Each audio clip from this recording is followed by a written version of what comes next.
Everyone loves to pretend the martial arts world is built on honor, respect, and discipline. That's the lie every martial artist tells the world and themselves. But the second you question a grandmaster's sacred lineage, call out a fake martial arts system, or expose unqualified people teaching reality-based self-defense, the mask comes off. Let's check it out.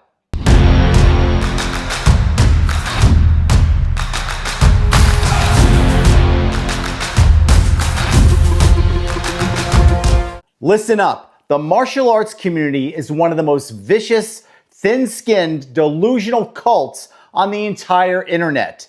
Death threats, doxing, meltdowns in the comment section, grown men who've never tasted real violence screaming disrespect because I regularly expose their BS martial art on YouTube. Today, I'm ripping the mask off this toxic cesspool, showing you exactly why it's rotten, who's getting rich off the lies, and why telling the truth here gets you attacked faster than any other community online.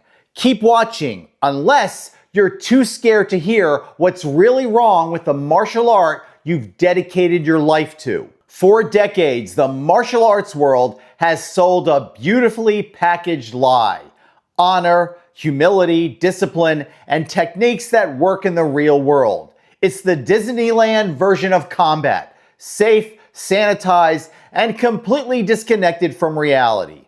But peel back that fantasy and what do you find? A swamp of inflated egos masquerading as masters, tribal cults that defend their style like it's a religion, techniques that have never been tested outside a cooperative dojo, and a community that completely unravels the second a real self-defense expert steps into the discussion and shatters their fantasy. Here's the ugly truth. Most martial artists aren't training to survive real violence. They're training to preserve the fantasy that makes them feel special. The idea that their last 10 or 20 years might have been nothing more than structured cosplay is too devastating for them to face.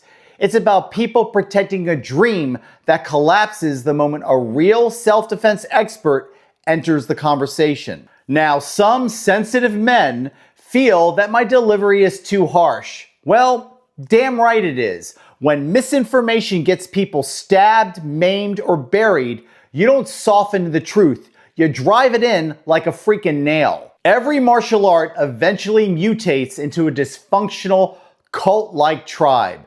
The Wing Chun tribe, the BJJ tribe, the Krav Maga tribe, the JKD tribe, each one with its own uniform, holy founders, creation myths, and sacred scriptures. It stops being a fighting method and turns into an emotional franchise. These people don't join for self-defense. They join because for the first time in their lives, they belong to something that makes them feel dangerous and special. That's the trap. Your belt, your patch, your lineage, your certificate, those aren't credentials. They're tattoos on your identity. So when someone like me produces a video saying your simultaneous block and counter technique won't work in the street, or this knife defense technique will get you killed against a meth head with a blade, it doesn't land as technical criticism.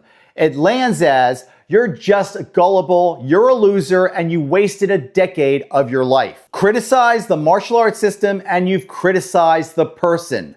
Threaten the style and you're threatening the only thing propping up their self-esteem.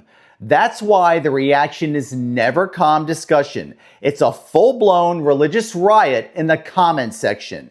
You're disrespectful. You don't know what you're talking about. Or my instructor could kick your ass.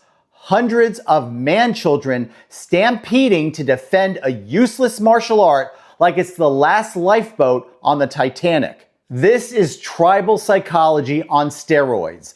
Identity protection disguised as martial honor. And once that psychological switch flips, reasoning is dead. All that's left is war. The second poison pumping through the martial arts community is false mastery.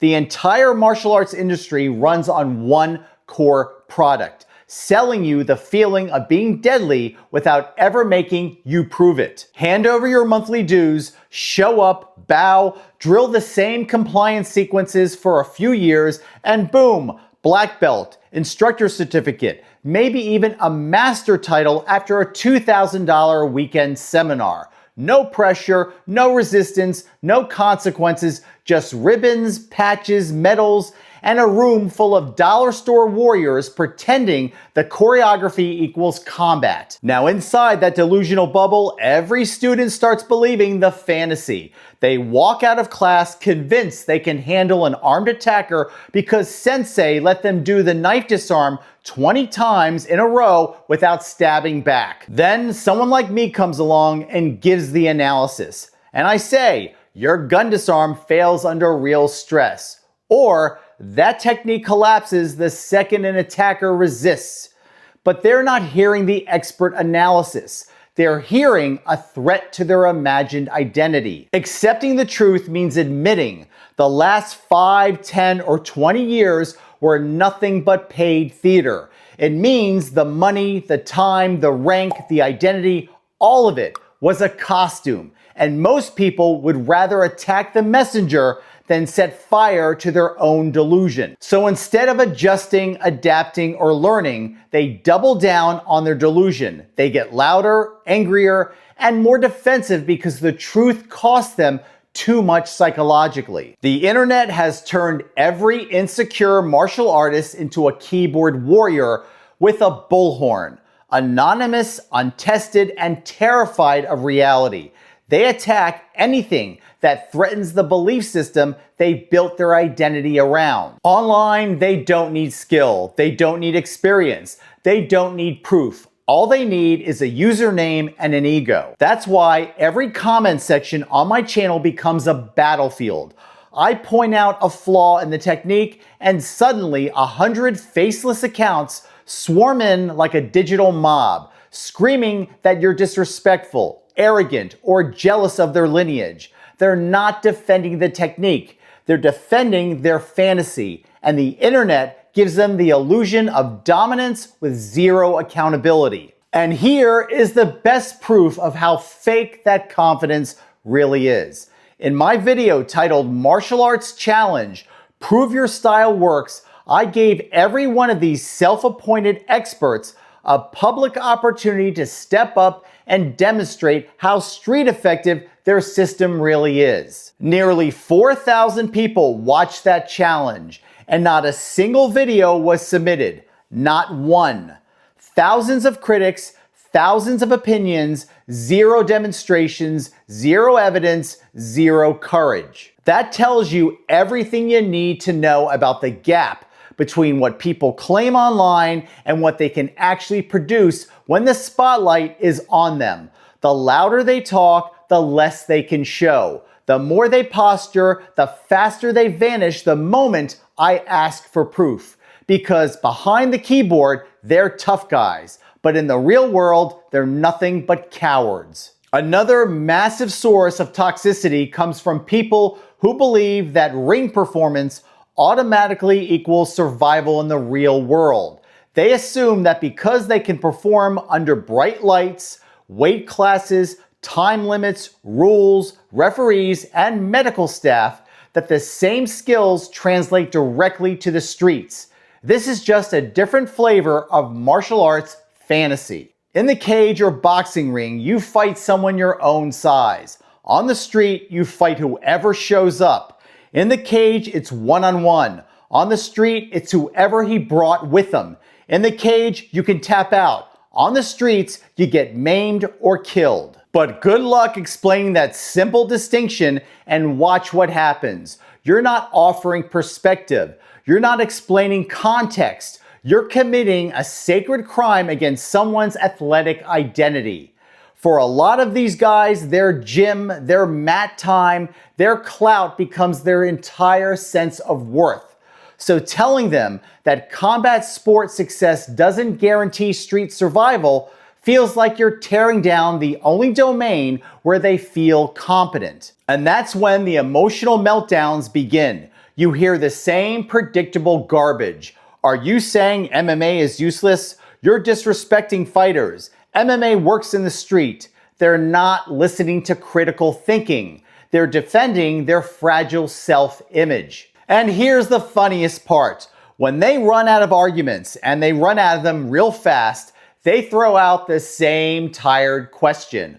What's your fight record, Sammy? That's when I laugh, because it exposes instantly how clueless they are about real-world self-defense.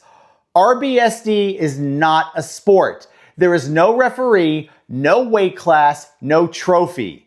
You want to know my record? It's 35 years of training, teaching, publishing, and codifying reality-based self-defense.